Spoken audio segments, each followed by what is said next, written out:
Yo, YouTube, what is good? Bruv gang, what is good? And welcome back to another edition of the JRPG Roundup Show here on the channel. We have got some big news coming for you guys today. A whole lot of news coming for you guys today. There's been a whole lot of movement in the JRPG community, a whole lot of news coming out recently. So let's get straight into it, guys.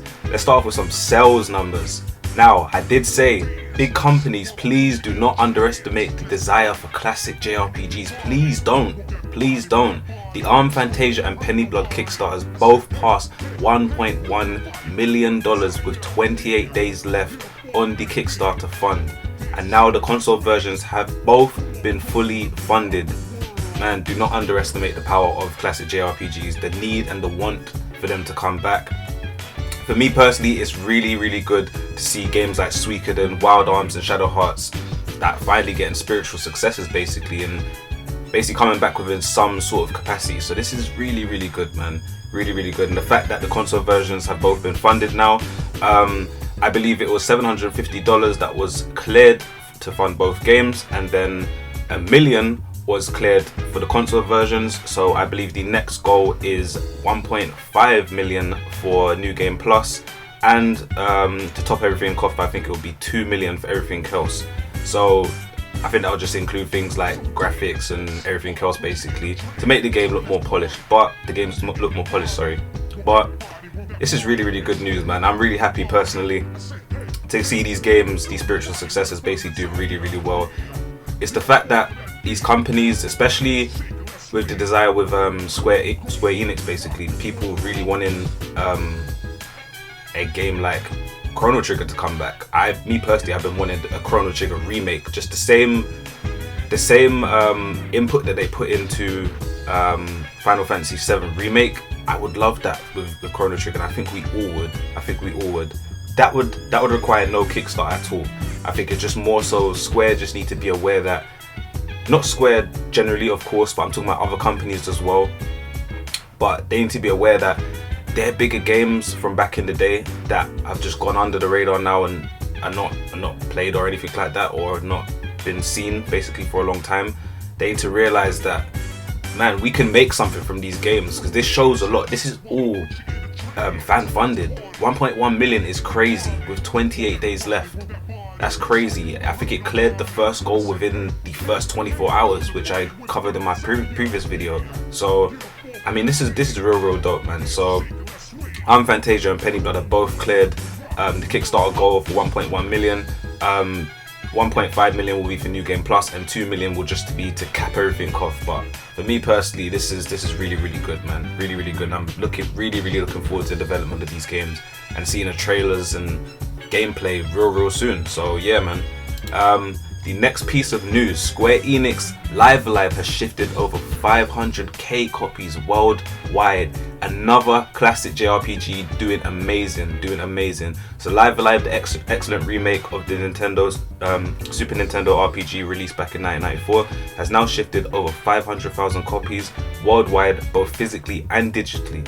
The news was shared on Twitter by the game's producer Takashi Tokita. The Live Alive remake is exclusive to the Nintendo Switch family of systems and uses the HD 2D graphical style used in other recent Square Enix titles such as Octopath Traveler and Triangle Strategy. Square Enix decided to remake Live Alive as Nintendo had previously asked the team if they would be prepared to release the game on the Wii U Virtual Console to celebrate the game's 20th anniversary in 2015. The team at Square Enix decided to go one bet and remade the game. So again, as I did previously mention just there, my previous point about Chrono Trigger, which is another big RPG from back in the day, I believe it's necessary for these, especially Square, because Square have so many classic, beloved classic JRPGs that they could re-release, remake, do anything with. And it's the fact that they need to see the potential in terms of sales numbers. I know for them it's all about sales numbers. I know it's really not really to please the consumer a lot of the time. Of course, that does come from the developers and stuff, but in terms of what they want to do in terms of sales, it obviously needs to justify them bringing it back with sales numbers and stuff, but 500,000 copies, you cannot argue with that at all. You cannot argue with that. That's amazing for a game like Live Alive, which is an amazing game, by the way. I did pick that up on release, and I still do need to play that as well for myself. It's obviously in my backlog at the moment. I just finished Xenoblade Chronicles 3 about 3 weeks ago, I want to say, and I literally just finished Soul Hackers 2 as well yesterday. So that will be next on my list to play. But Live Alive, I did play the demo as well, and that game is amazing. So it's definitely a game that you guys should check out. Definitely worth your time, definitely worth checking out. So yeah, that Live Alive has sold over 500,000 copies, both physically and digitally. So this is amazing for the game. So next piece of news, Ryu ga Gotoku Studio TV number 12.5 set for September 8th, featuring sneak peek trailer. I believe this may be the first formal look at Yakuza 8. I know we did see some trailers lurking around, and some screenshots and gameplay lurking about. There were some rumors going around that the game will be more wacky and more insane than Yakuza Like a Dragon. So I'm pretty much looking forward to this, because I've thoroughly enjoyed Yakuza Like a Dragon. I have personally played all of the Yakuza games. I'm a big Yakuza fan. I will be looking forward to this. So the article reads, Sega will host a short episode of Ryu ga Gotoku Studio Information Program on September 8th at 8 o'clock JST. The company announced you'll be able to watch it on YouTube. Dubbed Ryu ga Gotoku Studio TV number 12.5 sneak peek trailer brought to you by the director. So the broadcast will be shorter in comparison to regular episodes. The feature Ryu ga Gotoku Studios director and executive producer Masayoshi Yokoyama, alongside product manager Saya Santu, sorry about the name pronunciation. It will also showcase fan art submitted before the stream and comments from the previous broadcast. While further details were not announced, ambiguity of the program's contents, recently shared development footage of the tentatively titled Yakuza 8, sorry about that, and the fact that Tokyo Game Show 2022 is approaching could suggest here is where we will get our first formal look at the game. So this is big news. Any Yakuza fans here, this is big news. The fact that they've been working so hard and releasing Yakuza games quite frequently actually. So this is really good. I know Yakuza has been going around a lot recently in the community, so people will be able to play the game. It's been available on Game Pass. There's been a lot of price drops in the PlayStation Store, so it's just more available for people to play.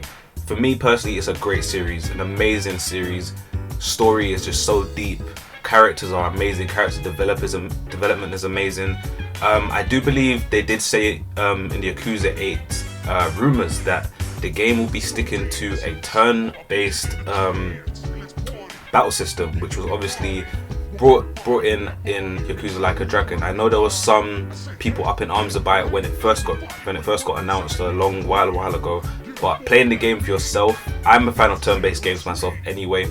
But the way it was done in Yakuza Like a Dragon was really dope. It was really dope to see. The game is wacky, the game is insane. So it's definitely something that a lot of people should be checking out. I'm really excited for it. So yeah, that is Yakuza 8. Potentially on the rise. Ryu ga Gotoku Studio on September 8th at 8 o'clock JST. They will be announcing a few games, a sneak peek trailer. So hopefully that will be Yakuza 8. So next piece of news, Xseed announces localization of Fu Ryu developed action JRPG Trinity Trigger for PS4, PS5 and Switch for an early 2023 release. So the article reads, big shout out to Noisy Pixel here. Xseed Games has announced that they'll be localizing the Fu Ryu developed action JRPG Trinity Trigger for PlayStation 4, PlayStation 5, Nintendo Switch for an early 2023 release. The article reads as well for the game. Once upon a time, the gods of chaos and order fought for dominance, spanning the heavens and the continent of Trinita. I don't know how to pronounce that. After these conflicts almost destroyed the mortal world, fearsome weapons known as armor became embedded within the ground. Soon after this occurrence, the gods' direct battle ends, and people instead choose representative factions to fight in as god warriors. The protagonist, Sion, is a warrior of chaos with a seemingly destined grim end. He sets out with two companions, Elise and Xantis, who guide him on a journey to defy the gods and save the world. So the following key features are advertised: Master of the weapons of the gods, solve puzzles and defeat enemies alone or with friends in local co-op as players traverse the dungeons of each armor. Towers made from the fallen weapons of the gods. Seek out Trinitas mysteries, reveal hidden passages by exploring every last bit of Trinitas diverse biomes and chat with townsfolk for clues to uncover the heavily guarded secrets held in the forests, deserts, snowfields and more. Change the tide of battle. Make expert use of the weapon wheel in battle to change between 8 weapons types on the fly. Every enemy has a weakness and finding and exploiting it is the key to victory. A generational role-playing epic Trinity Trigger was inspired by the iconic RPGs of yesteryear, but is accessible and rewarding gameplay, incorporates modern flourishes to make it an exciting new adventure. So we do have screenshots and key art down below as well. The game looks really cool, man. The game looks really cool. I do not know too much about this game. I've heard of Trinity Trigger, but I do not know too much about this game personally. But the game to me looks fun. It looks like it would be a fun action RPG. For me personally, if I did pick it up, I probably would be picking it up on the Switch. I know for a fact this game is not too high graphically, but it does look good. It does look good. I will say the art style does look good. This may not be for people who really want to play it on consoles like PlayStation 4 and PlayStation 5, but I probably would pick it up on the Switch just because of how cheap it probably would be. So it'd definitely be worth picking up over there. So, big news here. Square Enix has announced their Tokyo Game Show 2022 lineup. So we've got a whole host of games. You already know Square have already announced so many games to release very shortly. And man, if you are a JRPG fan or RPG fan, your pockets will be screaming, man. There's a lot of games here. So a lot of games. So Square Enix has opened its Tokyo Game Show 2022 website and announced its lineup of games and live stream schedule for the event, which will run from September 15th to 18th at Makuhari Messe in Chiba, Japan. So the lineup follows: Crisis Core, Final Fantasy VII Reunion, the Diofield Chronicle, Dragon Quest X Offline, Dragon Quest X Online, Dragon Quest Treasures, Dragon Quest The Adventure of Dai at Heroes Bonds, Dragon Quest The Adventure of Dai X Cross Blade. There's a whole lot there. Final Fantasy VII Ever Crisis, Final Fantasy VII Rebirth, Final Fantasy XIV, Final Fantasy XIV again, that will be a mega theater and a live stream for both. Final Fantasy Brave Exvius, Forspoken, Harvestella, I'm definitely looking forward to that game. Imperial Saga Eclipse, Infinity Strash, Dragon Quest The Adventure of Dai, Nier Automata End of Your Heart Edition, which is coming to Switch, Power Wash Simulator, Romancing Saga Minstrel Song Remastered, I'm looking forward to that, Romancing Saga Reuniverse, Star Ocean The Divine Force, Stranger of Paradise Final Fantasy Origin, a lot of people have a lot to say about that game, Tactics Ogre Reborn, sorry about that guys, Valkyrie Elysium, War of Divisions, Final Fantasy Brave Exvius. So there's a whole lot to come here.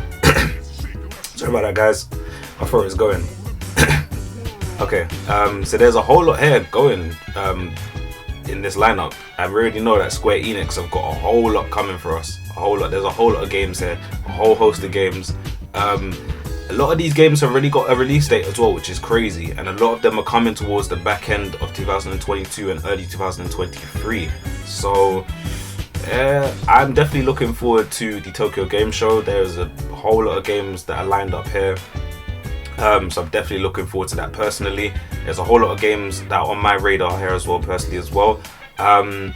Dragon Quest X Offline, I know there was some big news announced with that, so that will be coming next. But there's a whole lot coming, man. So definitely be on the lookout. Square, of course. I know there was a Nintendo Direct that was leaked recently saying that it will be coming out soon. I'm not too sure when, in September sometime. But I know Square, of course, with the whole host of games that they have here, we already know that we're in for so many announcements and probably some gameplay as well of a few of these games. So, Nintendo is reportedly planning multiple GameCube remasters /remakes for the Nintendo Switch. So Nintendo Switch could be getting multiple remasters or remakes of GameCube games, according to a rumor that comes from multiple sources. Liam Robertson is a known insider in the gaming community with some sources, and he has teased GameCube announcements this month.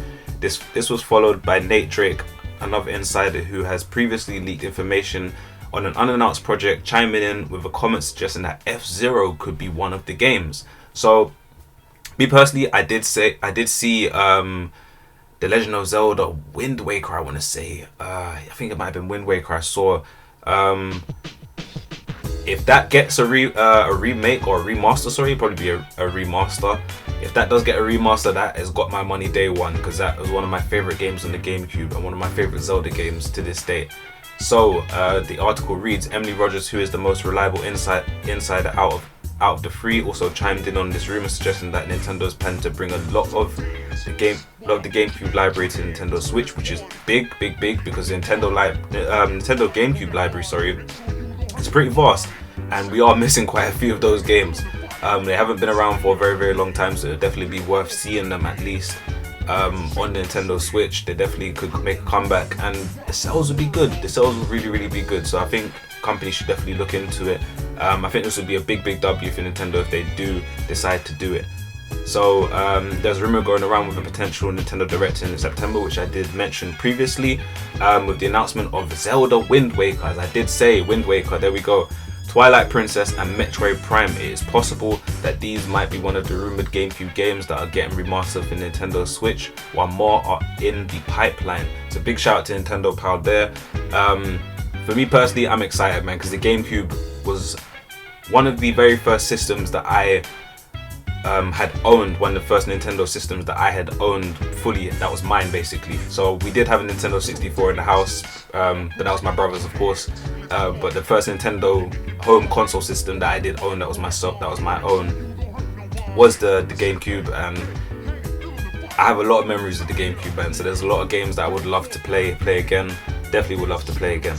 So yeah, Nintendo potentially getting some remasters and remakes for the Nintendo Switch, and that will be huge news. So just some small news. Any Pokemon fans here? I'm a Pokemon fan myself. So there's two news here. So Ash's Gengar code for Pokemon Sword and Shield is available. So the article reads, the Pokemon Company has revealed a new code for you to use to claim Ash's Gengar in Pokemon Sword and Shield on Nintendo Switch. To claim the special Gengar, all you need to do is enter the code down below in the mystery gift option in Pokemon Sword and Shield. So I will be leaving the screenshot on screen so you guys can see, and also I'll be leaving the link to the website as well in the description of this video so you guys can see.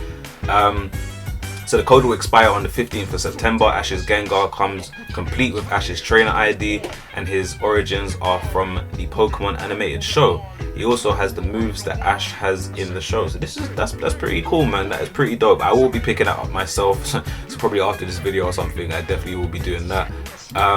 Also, the Pokemon Company will be giving away Ash's Dragonite in Pokemon Sword and Shield. So I believe this was announced, I want to say a few days ago as well. This will be available until September 8th. So you guys will be able to pick that up. I will be leaving the code on screen as well. Shout out to Cerebi.net as well. Another great site. I will be showing that on screen for you guys, so you guys could pick that up for yourself.